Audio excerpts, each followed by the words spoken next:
Okay, this is my group project of Code of Ethics, Arkansas State Code of Ethics. All right,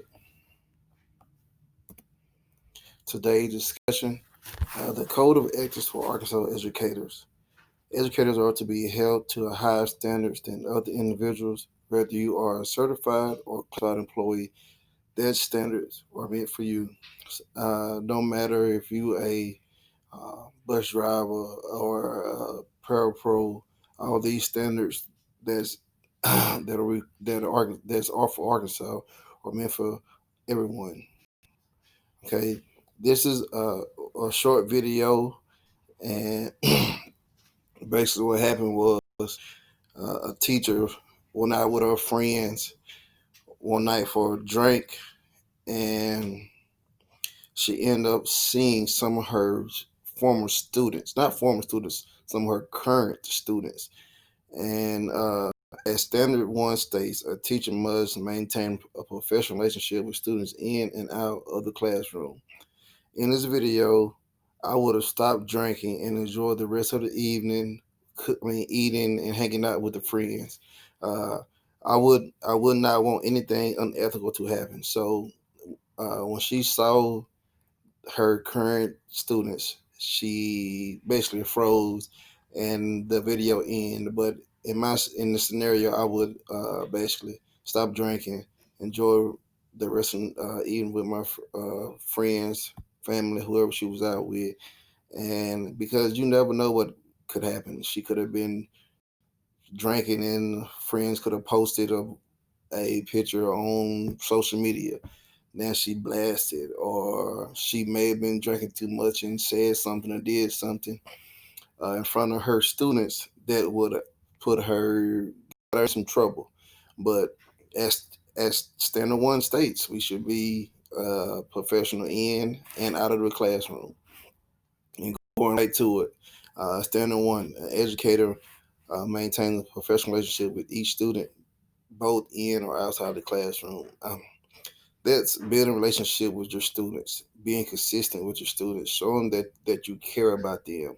Uh, if you build a professional relationship with your students, they're gonna stay professional. It's not. I don't think, in my experience, uh, having a relationship with the student, a professional relationship with the students, they know what line to cross and what they can't cross, and we we walk that line all day, and they know what they can and what they can't do, and I know what I can and what I can't do.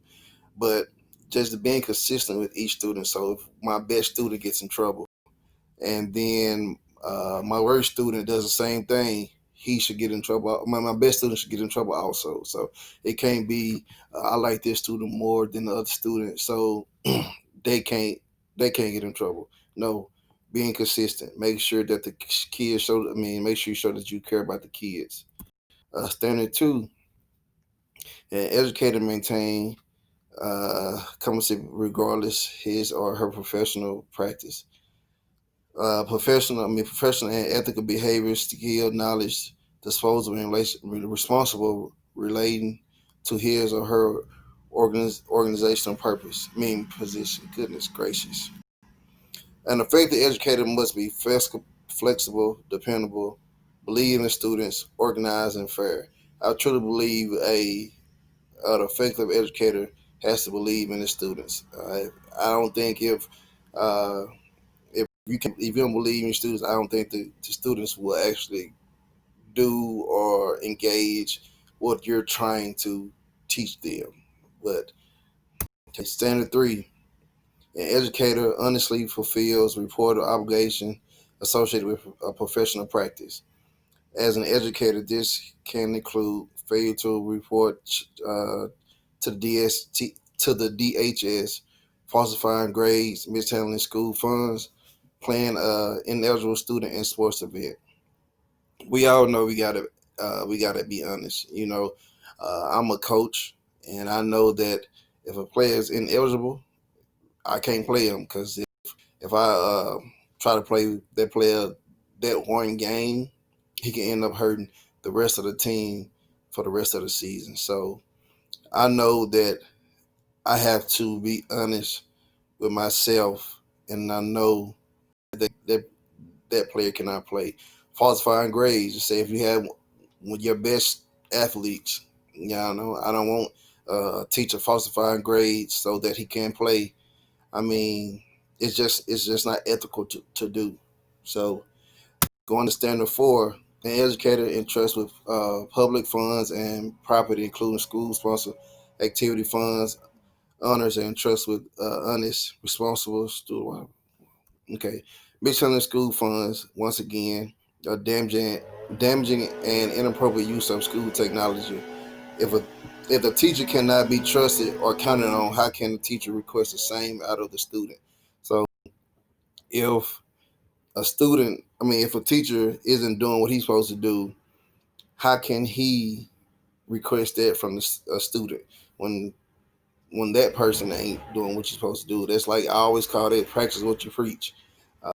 5. An educator maintain integrity regardless the acceptance of any gratitude, gift, compensation, or favor that may impair or appear to influence professional decision or actions, and shall refrain from using the educator position for public gains.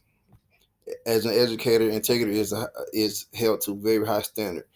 They have the correct. We have to have the correct judgment at all times. Some acceptable gifts is like a $5 to $15 Sonic gift card or some to that extent. Classroom material, candy or dessert, which my students always give me. Unacceptable gifts are gifts with strings attached. I say having a student want better grades, so give you $1,000, or having a parent bring you such and such for more playing time for their student or their child. Standard 6, an educator keep and confident, secure standardized test material and result and maintain integrity regardless of test administration procedures. Basically, guidelines for the standardized test is basically no electronics, teacher or student. We couldn't have phones or smartwatches. No backpack or purse in the classroom. Has to start test when the proctor say so. No talking. Teachers can Teachers cannot answer any questions about the test. Uh, from my experience, what we did was basically walked around, make sure the kids were where they supposed to be at, not doing anything they weren't supposed to do, and I couldn't answer any questions. Standard 7, goodness.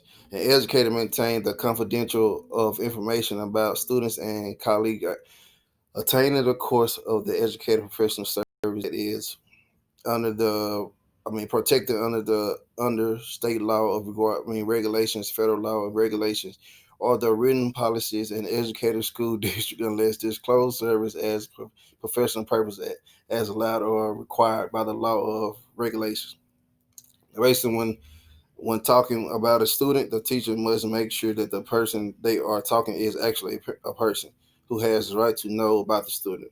When speaking about a student, teacher, or the staff member, you need to be sure to not be speaking out loud enough for one to hear what you are saying. Be confidential is key as pertaining to standard 7. Standard 8, an educator while on school premises or school sponsored activity includes students refraining from.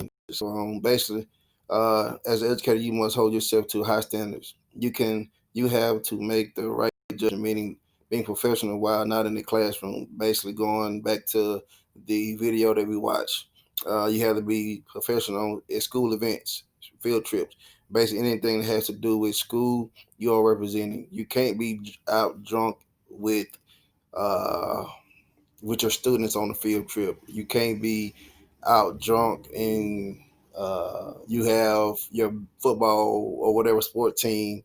You can't do that. That's not ethical for an educator. And then some of the social media questions. Uh, how will the code of ethics dictate how you use your social media with your students? All of my social medias are private, and I do not allow my students or people to unfollow me until they graduate, nor do I follow them. like standard one say, need to maintain a professional relationship in and out of the classroom. A lot of stuff, I'm going back to standard one because it's basically, I think that's just that in a nutshell. You should remain or maintain a professional relationship, whether it's in or out of the classroom. That's just me. Uh, as a social media user for educative purpose, how can you be sure you are abiding by the code of ethics? Basically, not posting inappropriate photos of yourself or sending them to your students. Making sure you not taking photos with anything in your hand. Uh, if you got a drink, I mean, we are people. You enjoy yourself. If you have a drink, put it down. Don't take a picture with nothing in your hand. Set your social media as private so you can monitor who can view your account.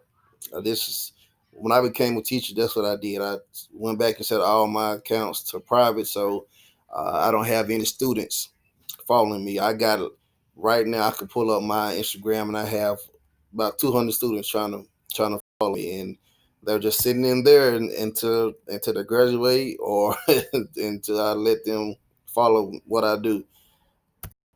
Question three: how will the code of ethics dictate how you use your social media personally? Basically, this will impact my use by making sure my content is clean and appropriate.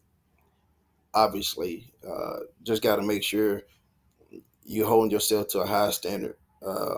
How will this impact your own personal media use? Again, before I post anything, I would ask myself, is this something that could affect my job as an educator?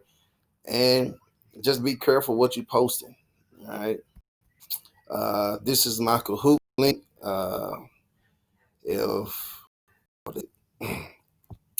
basically, I don't know if I could click on it, but there are five true false questions about what you can and what you can't do. And this is my group project. Thank you.